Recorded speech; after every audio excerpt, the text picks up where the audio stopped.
Okay, magmula dito, kundi doon, yan, sige. Ilang meter kaya yan?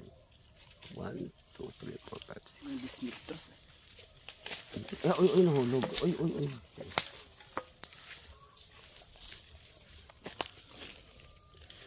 Gumulong-gulong pa itong isa. 10 meters. Yan, dyan. Pwede na yun dyan. Pinaka-boundary.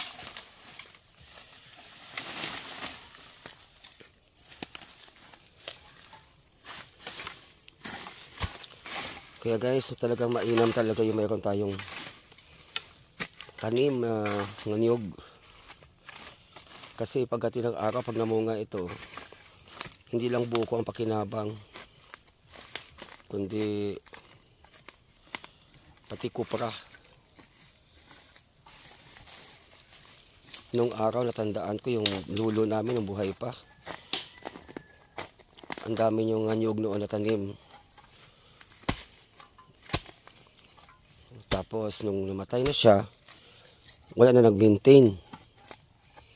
Kasi yung mga anak niya, mga tito ko, wala nang kuko sa pag-ano ng niyog, kundi pag may okasyon, pinakatay, pinapatumba, kukunin yung ubod. Pag may okasyon. So, ganun na ganun, wala namang kapalit. Kaya tuloy, wala na kaming kuprahan. Nung araw, membro pa ang tatay ko ng Kokoped. Binibigyan pa ako ng scholarship noon ng Kokoped. Pero ngayon, wala na. Wala nang mga tanim dito na nyug. Meron man pa ilan-ilan lang. Tama lang yung pangkuha ng panggata at pang buko salad pag may okasyon. Kaya ito yung naisip ko na bawat kanto muna, dito man ako magsimula sa mga bawat boundaries, maglagay hanggang sa maglagay din ako sa medyo pagitna, pero hindi dapat malapit sa project ko. Kasi maglagay ako ng bang house dito, maglagay ako ng alagaan ng manok, yung paitlogan, yung organic egg.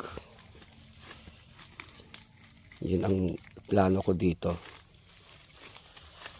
Ayan. Mayroon pa yata doon, ano.